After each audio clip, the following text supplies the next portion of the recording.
Sleeping pod में मौजूद आदमी को एक तेज अलार्म ने जगा दिया। वह अभी समझ भी नहीं पाया था कि क्या हो रहा है। तभी उसके शरीर की सतह पर नैनो तकनीक से बनी स्पेसर सूट तेजी से फैल गई। इसके बाद एक तेज झटके के साथ स्लीपिंग पॉड अचानक अंतरिक्ष में फेंक दिया गया।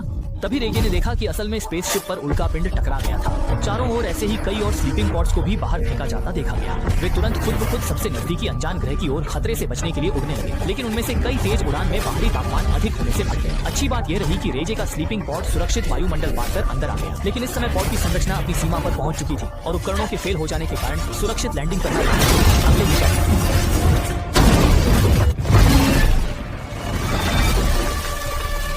भाईलई अंततः खतरे से सुरक्षित बच निकले और उन्होंने जल्दी से खिड़की से बाहर देखा। बाहर सिर्फ उड़ती हुई रेत और पत्थर, घने काले बादल और पूरे ग्रह पर मौत जैसी खामोशी का माहौल था। ये सब देखकर रेजे ने तुरंत रेडियो के जरिए मदद के लिए कॉल किया, लेकिन काफी देर तक पुकारने के बावजूद कोई जवाब नहीं मिला। इसी बीच स्लीपिंग पॉड अचानक एक बार पलट गया। इसके तुरंत बाद सिस्टम ने चेतावनी दी कि जहाज के ढांचे में नुकसान है और कभी भी विस्फोट हो सकता है। उसने बाहर निकलने की कोशिश की, लेकिन पाया कि केबिन का दरवाजा नहीं खुल रहा था। सौभाग्य से उसने देखा कि कांच पर दरार है, तो वह तुरंत फायर एक्सटिंग्विशर उठाकर उस पर मारने लगा। कई बार मारने के बाद कांच टूट गया, लेकिन जैसे ही वह निकलने ही वाला था, जहाज फिर से पलट गया, जिससे कांच के टुकड़े उसके स्पेस सूट को चीर गए और उसे अंदर ही फंसा दिया। सिस्टम ने तुरंत ऑक्सीजन रिसाव की चेतावनी दी, तो रेजे ने जल्दी सीलेंट निकाला और छेद फ्रीज कर दिया। इतने में ऑक्सीजन का स्तर गिरकर सिर्फ 42% रह गया। राहत की सांस भी नहीं ली थी कि केबिन से चिंगारियां निकलने लगी और घना धुआं उठने लगा। रेगे डर के मारे जल्दी दरार से बाहर निकल आया, लेकिन वह सोच भी नहीं पाया था कि मदद कैसे मांगे। तभी उसने देखा कि जिस अंतरिक्ष यान में वह था, वह भी आग की लपटों के साथ बादलों को चीरता नीचे जा रहा है और आखिरकार